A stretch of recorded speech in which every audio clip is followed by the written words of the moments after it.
नमस्कार, मी प्राजक्ता धर्माधिकारी. स्टार माझामध्ये आपल्या सगळ्यांचं स्वागत आणि आपण पाहत आहात पैसा झाला मोठा.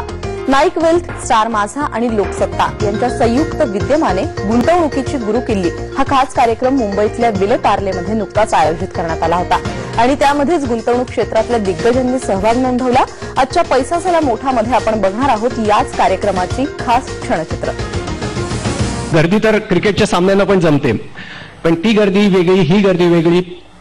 शेवटी ही गर्दी आलेली आहे आणि ती परिस्थिती सुद्धा आहे. नेमकं आपण जो कार्यक्रमाचं टायमिंग आहे ते चुकलंय का असं आपल्याला वाटतंय का? मुळात हा प्रश्न माझा राहुल द्रविड करण्याचा याचा विचार दिसतोय. माझ्या बॅट आणि पॅडमध्ये कुठेही गॅप राहणार नाही. मुळातच एक गोष्ट आपण लक्षात घेऊया की बाहेर परिस्थिती गंभीर आहे, असू दे. महागाई कमी होत नाहीये या प्रश्नावरती माझा विश्वास नाही.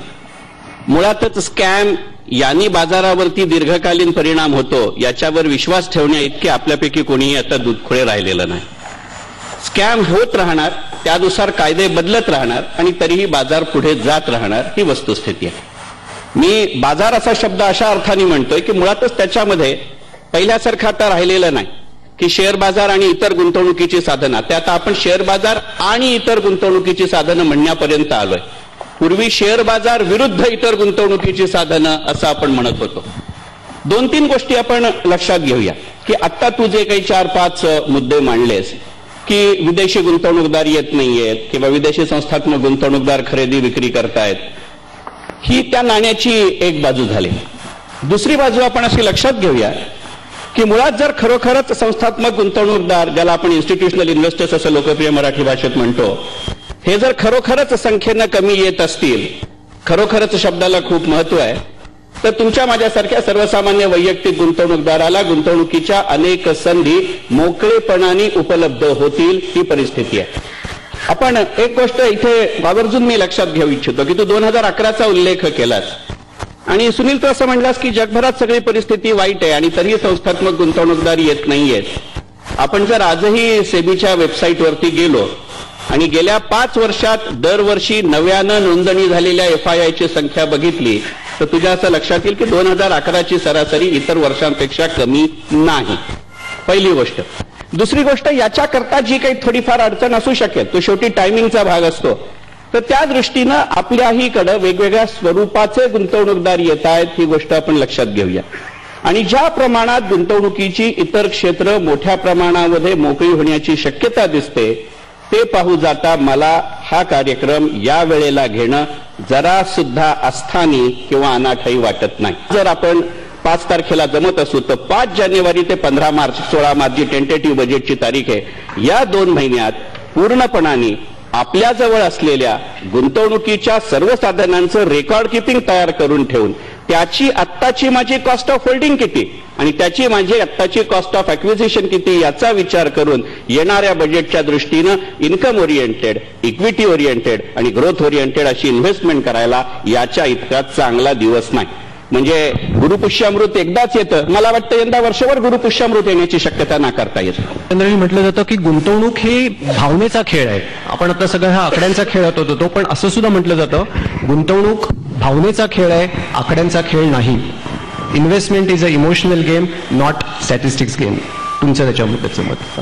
नक्कीच हा इमोशनचा गेम आहे आणि जेव्हा तुम्ही बघता की 2च इमोशन्स, 2च भावना आपल्याला ड्राईव्ह करतात गुंतवणुकीतले निर्णय घेताना, एक असतं ग्रीड आणि एक असतं फिअर.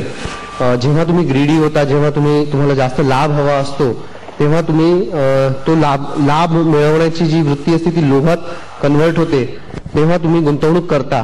आणि मग बाजार किती असो किंवा कुठची गुंतवणूक असो, मग ती कधी कधी पॉन्झी स्कीम्स म्हणजे जे आपण बघतो की झटपट रिटर्न देणारे गुंतवणूक असतात, त्या का आपण गुंतवणूक करतो तर त्या ग्रीडमुळे करतो.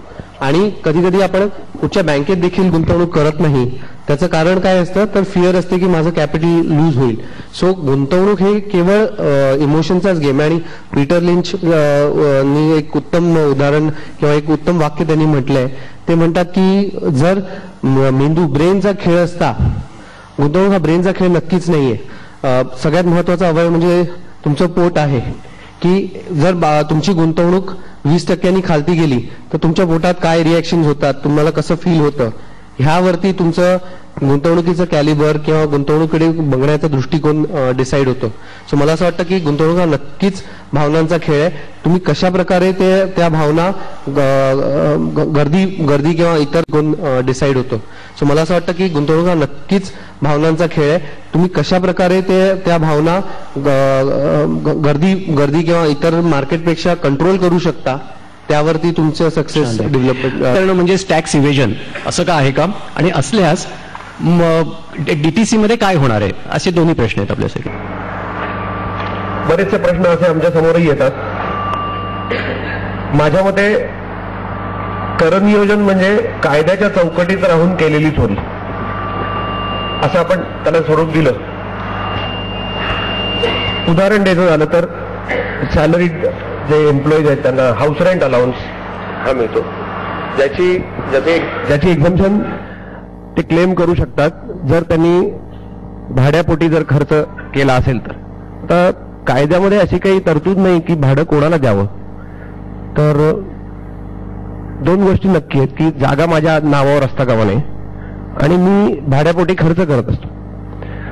तर समजा आपण उदाहरण घेतलं की जागा माझ्या नावावर नाहीये, मला हाऊस रेंट अलाउन्स मिळतोय, तर मी माझ्या वडिलांना, माझ्या आईला, माझ्या बायकोला, माझ्या भावाला ज्यांच्या नावावर जागा आहे त्या नावाने जर का मी रेंट दिलं तर मला एक्झम्पशन मिळतं. आता ही कर चोरी म्हणावी का कर बचत म्हणावं. बरोबर तुमचा मुद्दा की कायद्याच्या चौकटीत पारंपरिक अनेक उत्पादनं आहेत त्यात म्युच्युअल फंड आले, आणि म्युच्युअल फंडांचं तर तुम्हाला माहिती आहे की 30 ते 40 मला वाटतं फंड हाऊसेस आहेत. त्या प्रत्येकाचे जवळजवळ 30-40 जरी म्हटलं तरी 1000च्या वरती उत्पादनं जातात.